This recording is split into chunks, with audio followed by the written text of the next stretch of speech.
Hello students, welcome back. तो इस video में हम देखने वाले हैं प्रैक्टिकल नंबर 4 का second part. Okay, so in previous video we have seen the first part of this practical number 4, that is NQueen using backtracking.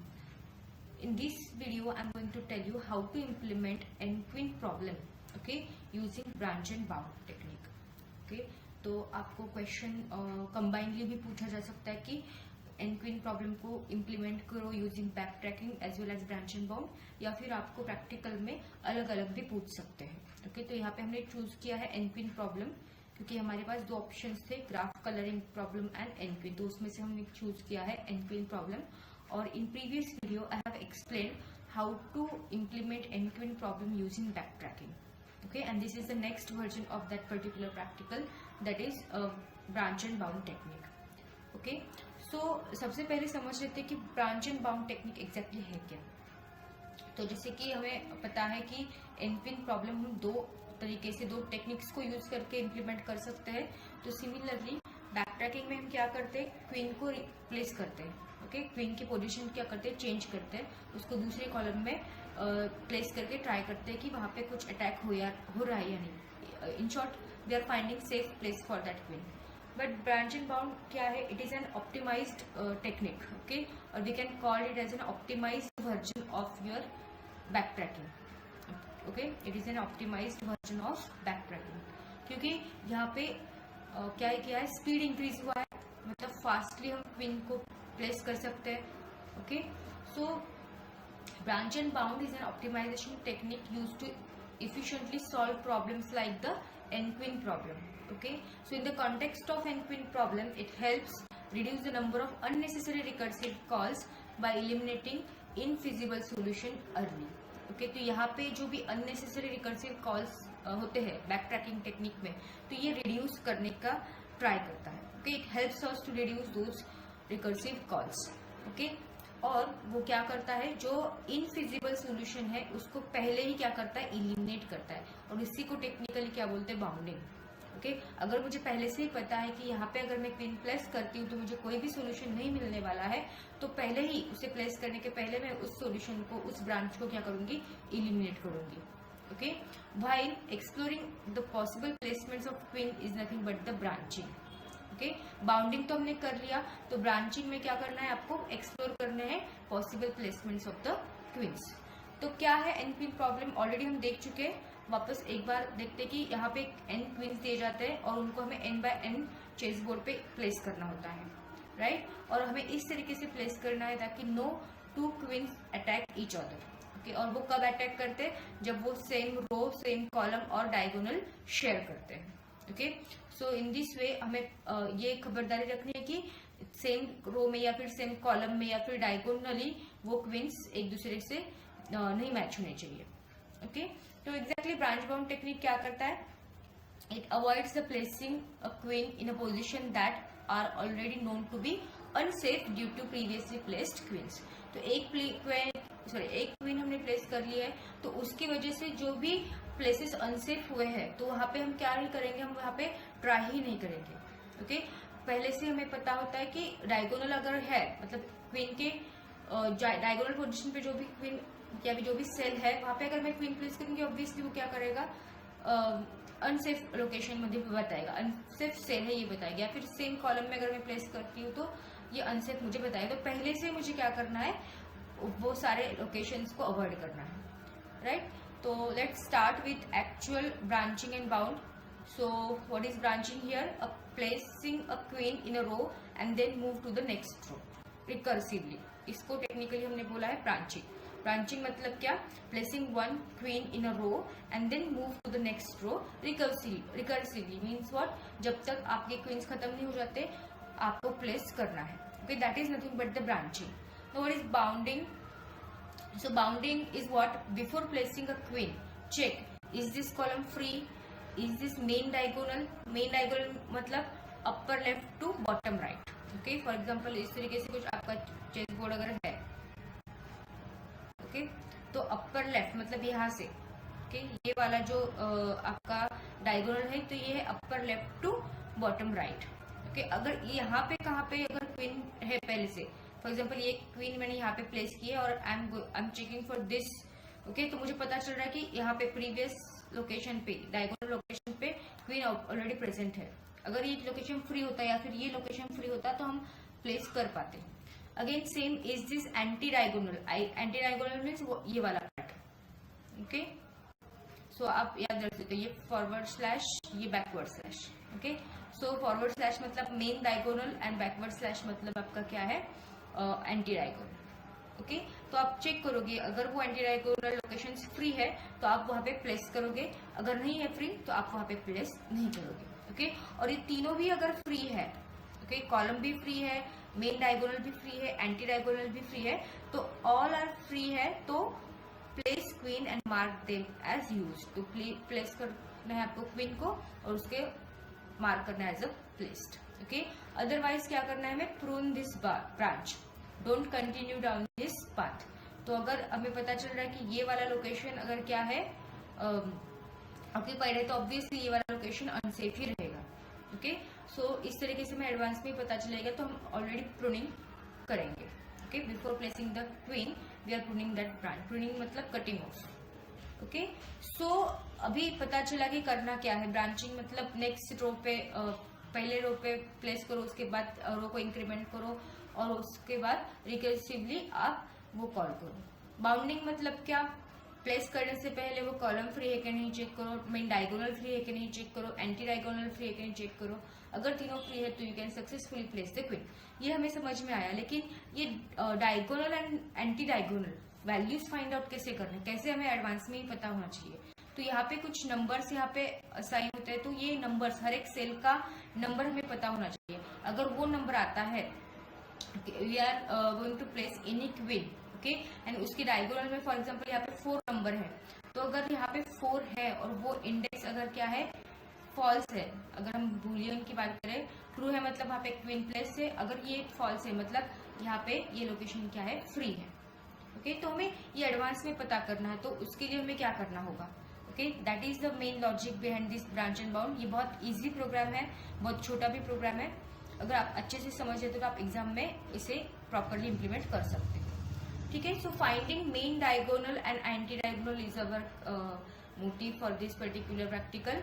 So main diagonal कैसे find out करोगे, ओके। तो ये चीजें आपको पता होनी चाहिए। जब आप मेन डायगोनल फाइंड आउट करोगे तो main diagonal cells all have the same row minus column value, okay. तो रो माइनस कॉलम, रो को आपको क्या, रो में से आपको क्या करना है, कॉलम को माइनस करना है, okay. That will become your value, और उसी वो वैल्यू सेम, मतलब जो भी आपका डायगोनल है, मेन डायगोनल मतलब क्या, दिस लोकेशन, ओके। तो हर एक की वैल्यू, यहाँ पे अगर 4 है तो यहाँ पे भी 4 आएगा, यहाँ पे भी 4 आएगा, यहाँ पे भी 4 आएगा, ओके। सो ये आपको चीज याद रखनी है। Similarly we add n-1 to avoid negative indices, okay. तो जब हम रो माइनस कॉलम, ये फॉर्मूला हमें यूज करना है to find the main diagonal values. जब हम ये फॉर्मूला यूज करते हैं तो हमें कुछ नेगेटिव वैल्यूज भी मिलते हैं, and we know that we are using array over here. Data structure हम कौन सा यूज कर रहे हैं, एरे डेटा स्ट्रक्चर हम यूज कर रहे हैं। तो हमें पता है कि array are not working with array are not working with negative indices, okay. So हमें क्या करना है, फिर उस इंडाइसेस को पॉजिटिव में कन्वर्ट करना है। तो पॉजिटिव में कन्वर्ट करने के लिए हम क्या करेंगे, n-1 ये वैल्यू उसमें ऐड कर देंगे, okay.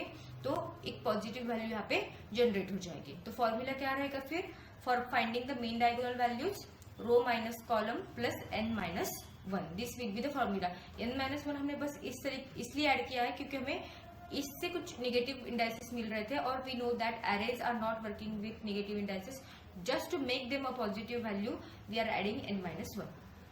Okay, so this maps all possible diagonals to a valid index in the array. ठीक है, तो एग्जाम्पल के थ्रू देखते हैं। फॉर्मूला तो हमें पता चला है कि कैसे फाइंड आउट करोगे। आपके पास यहाँ पे चेस बोर्ड भी है, उसके इंडाइसेस भी अंदर दिए हुए हैं, हर एक सेल का इंडेक्स हमारे पास है। Now consider your first cell 0 0, this is what your row number 0, column number 0, okay. और फॉर्मूला हमारा क्या बोल रहा है कि आपको डायगोनल वैल्यू कैसे मिलेगी, रो माइनस कॉलम, ठीक है। तो रो माइनस रो 0 है, कॉलम 0 है, तो आउटपुट में हमें मिला है 0। लेकिन ओके, लेकिन कुछ सेल्स के लिए वैल्यू क्या आ रही है, निगेटिव आ रही है। तो हमने फॉर्मूला को अपडेट किया है प्लस n-1। तो n की वैल्यू यहाँ पे हमने ली 4 क्वींस को लिया है। Okay, so 0 plus n is what 4 minus 1 मतलब क्या 3। तो यहाँ पे हमें d1 की वैल्यू क्या मिली है 3। d1 represents your main diagonal. Okay, so this is what 3 कैसे आई, हमें क्या है फॉर्मूला पता है, row minus column plus n minus 1। तो रो है फॉर फर्स्ट सेल 0,0, यहाँ की वैल्यू हम फाइंड आउट कर रहे हैं। तो रो है 0, कॉलम है 0, रो माइनस कॉलम 0 आ गया, और अकॉर्डिंग टू अवर फॉर्मूला हम क्या कर रहे हैं n माइनस 1 ऐड कर रहे हैं, तो वो वैल्यू आती है 4 माइनस 1 दैट इज 3। ओके, तो फाइनल वैल्यू हमारी d1 की हुई 3। सिमिलरली 0,1 के लिए अगर हम ट्राई करते, यहाँ पे 3 मैंने अपडेट किया। नाउ 0,1 के लिए ट्राई करेंगे तो रो की वैल्यू है 0, कॉलम की वैल्यू है 1। According to the formula row minus column आएगा -1, and we know that arrays are not working with negative index. Okay, so that's why we have added this n minus 1। तो n की value क्या है यहाँ पे 4 minus 1 3। Okay, so this 3 and this -1, क्योंकि यहाँ पे अभी क्या 0 नहीं है, अभी क्या है -1 है। सो 3 माइनस 1 क्या आ गया 2। ओके, या फिर यहाँ पे डायरेक्टली फॉर्मूला लिखा हुआ है, आप वो फॉर्मूला भी डायरेक्टली यूज कर सकते हो।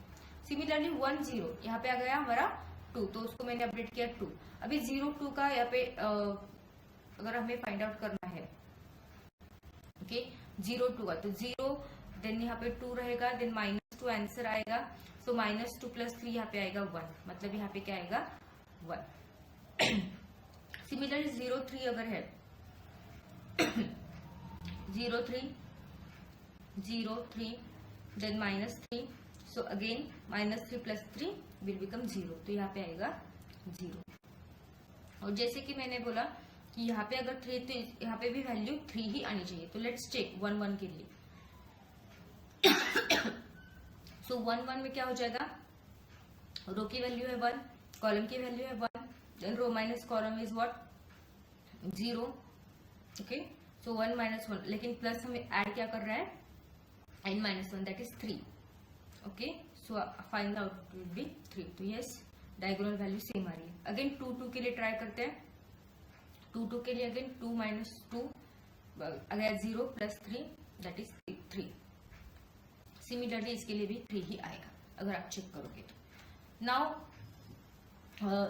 यहाँ पे देखो 0 1 है, अभी 1 2 के लिए ट्राई करते हैं। ओके, सो 1 2 के लिए क्या हो जाएगा, 1 है हमारा, राइट। सो 1 माइनस 2 क्या आ जाएगा -1 आ जाएगा, प्लस हमें इसमें क्या ऐड करना है 3।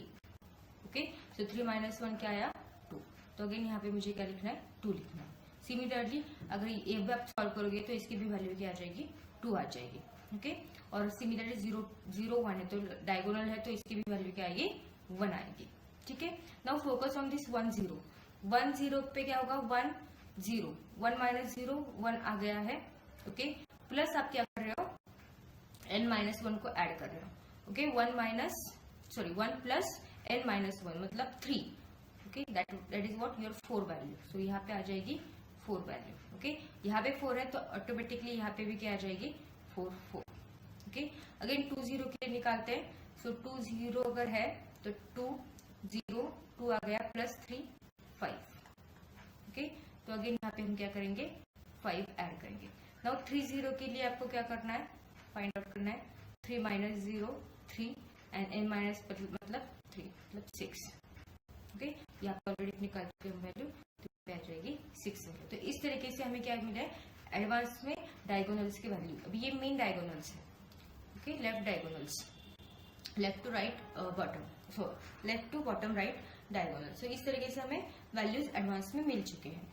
नाउ सिमिलरली हमें एंटी डायगोनल के लिए भी फाइंड आउट करने, तो उसके लिए हमारे पास क्या है रो प्लस कॉलम। ओके, और रो प्लस कॉलम है, यहाँ पे एडिशन दी गई है फॉर्मूला में। ओके, तो यहाँ पे कोई भी नेगेटिव इंडेक्स जनरेट नहीं होने वाला है, so there is no need to add n minus 1। Okay, so directly हम क्या कर सकते हैं वैल्यूज को फाइंड आउट कर सकते हैं। तो हमेशा हमें क्या करना है ये वाली डायरेक्शन आपको दिखनी है। ठीक है, सो 0 3 फॉर एग्जाम्पल हम यहाँ से स्टार्ट करते हैं। तो 0 3 0 है हमारा, 3 है तो रो प्लस कॉलम क्या आएगा 3। यहाँ पे हमने ऐड किया 3, तो ऑब्वियसली ये 1 2 पे क्या आएगा 3 ही आएगा। ठीक है, कि रो प्लस कॉलम हमें ऐड करें 3 देन 3 एंड देन 3। ओके, उसके बाद अगर हम बात करते हैं 1 2 की, ओके 1 2। जो कि ऑलरेडी हम निकाल चुके हैं 3. सो नाउ 0 2 से हम स्टार्ट करेंगे. 0 2. ओके, 0 है, 2 है, 0 plus 2 2. So final value will be 2. तो यहाँ पे भी 2 आएगा, यहाँ पे भी 2 आएगा. ठीक है. अगेन ये क्या है? 0 1 है. ओके, सो 0 1 अगर है, 0 प्लस 1 क्या आएगा? 1. तो यहाँ पे क्या लिखना है आपको? 1. तो यहाँ पे 2 आ जाएगा. ओके, और यहाँ पे क्या आएगा? 1. ठीक है. सिमिलरली 0 प्लस 0 0 आ जाएगा. नाउ यहाँ पे 1 प्लस 3 है, तो 4 4 4. यहाँ पे क्या है? 3 plus 2 that is 5 5 and 3 plus 3 6. And अगर आप नोटिस करोगे तो 0 to 6 वैल्यू जनरेट हुई है. ओके, मैक्सिमम वैल्यू क्या है? 6 है. मिनिमम वैल्यू क्या है? 0 है. ऊपर वाले केस में भी अगर आप देखोगे तो यहाँ पे भी क्या हुआ है? 0 to 6 वैल्यूज हुई है. ओके, मतलब टू होल्ड द वैल्यूज, ये सारी वैल्यूज होल्ड करने के लिए हमें मैक्सिमम 0 to 6 मतलब टोटल 7 इंडेक्स का एरे या फिर 7 वैल्यूज 7 साइज का एरे चाहिए. ओके, और हमारी n की वैल्यू क्या है? 4 है. Okay, so 2n-1 will be your 7 value. तो एरे के उसी साइज का चाहिए आपको. n की वैल्यू है 4 जो कि हमें ऑलरेडी पता है. हमें चाहिए 7. So 2 into 4 minus 1 that is 7. Okay, so इस तरीके से हमें एरे की भी साइज जो है यहाँ पे फाइंड आउट हम कर चुके हैं, हमें पता चल रही है. ठीक है. So this is what your diagonal anti diagonal. तो D1 प्रेजेंट्स, D1 की वैल्यू क्या है? आपकी मेन डायगोनल की है, और D2 represents your anti diagonal value. और जो कि वैल्यूज ऊपर हमने कैलकुलेट किए, सेम वैल्यूज मैंने यहाँ पे आपको रेफरेंस के लिए यहाँ पे पेस्ट किया है. ठीक है. सो इस तरीके से हमें वैल्यूज मिल जाएगी. नाउ ये तो हमें पता चला. एडवांस में अभी एरे की साइज भी पता चली है, डायगोनल एंटी डायगोनल कैसे फाइंड आउट करना है वो भी देखना है. Now what is the implementation of program, किस तरीके से हमें इम्प्लीमेंट करना चाहिए. ओके, तो पहले हम क्लास बनाएंगे, उसके अंदर कुछ डेटा स्ट्रक्चर्स लगने वाले हैं. ये प्रोग्राम बहुत ही सिंपल है. अगर आपको डायगोनल एंटी डायगोनल पता चला तो ये प्रोग्राम बहुत ही ईजी है. ठीक है. तो पहले हमने क्लास डिक्लेयर किया, उसके बाद डेटा स्ट्रक्चर्स को इनिशियलाइज किया. सो किस तरीके से हमने यहाँ पे किया है? ये हमारा पब्लिक क्लास है n queen branch and bound. उसके अंदर हमने ली है public static void main method, और n की वैल्यू मैंने दी है यहाँ पे 4. राइट. मुझे चाहिए बोर्ड प्रिंटिंग के लिए, तो ऑफकोर्स बोर्ड चाहिए n/n का, 4x4 का. उसके बाद मुझे चाहिए कॉलम्स में डायगोनल 1 डायगोनल 2, मतलब ये मेरा मेन डायगोनल, ये मेरा क्या है? Anti diagonal. Columns, main diagonal, anti diagonal, ये 3 चीजें या फिर ये 3 एरे ऑफ टाइप बुलियन चाहिए. ट्रू फॉल्स मुझे वैल्यूज चाहिए. ओके, कॉलम्स क्या है? मुझे पता है वो n/n का मैट्रिक्स है, तो 4 रोज होंगे, 4 कॉलम्स होंगे. तो n की वैल्यू हमने ऑलरेडी 4 बोली है यहाँ पे, तो कॉलम्स की साइज होगी n. नाउ डायगोनल में 0 to 6 वैल्यूज थे. ओके, मतलब 7 वैल्यूज थे, और हमने उसे कैसे निकाला था? 2n-1 करके. तो सिमिलरली यहाँ पे 2 into n-1 ये साइज हमने डायगोनल 1 मतलब मेन डायगोनल को दी है. सिमिलरली दूसरा एरे हमने लिया है डायगोनल 2 दैट इज 2n-1. इसी के लिए इसके लिए भी क्या वैल्यूज थे? 0 to 6 दैट इज 7. सो इसकी साइज भी हमें यही देनी है. ठीक है. तो ये हो गए हमारे डेटा स्ट्रक्चर्स. और अभी हमें क्या करना है? सॉल्व मेथड को कॉल करना है. तो सॉल्व मेथड को क्या क्या चाहिए? 0 है हमारा रो नंबर 0 से हम स्टार्ट करने वाले हैं. उसके बाद n is the queen size. Okay, 4 size है उसकी. उसके बाद बोर्ड चाहिए हमें. ओके, कॉलम्स चाहिए डायगोनल 1 डायगोनल 2. ये तीनों के ऊपर ही हम चेक कर रहे हैं कि फ्री है या नहीं. ठीक है. तो ये तीनों हमें फाइंड आउट करने हैं. सो इस तरीके से हमने क्या किया? एज अ फंक्शन को कॉल किया सॉल्व मेथड को. तो सॉल्व मेथड का डेफिनेशन क्या है? सॉल्व मेथड में हमें क्या करना होगा? रो होल्ड करने की, जो 0 वैल्यू ऊपर से आएगी उसके लिए रो है. उसके बाद क्वीन की साइज है हमारी 4.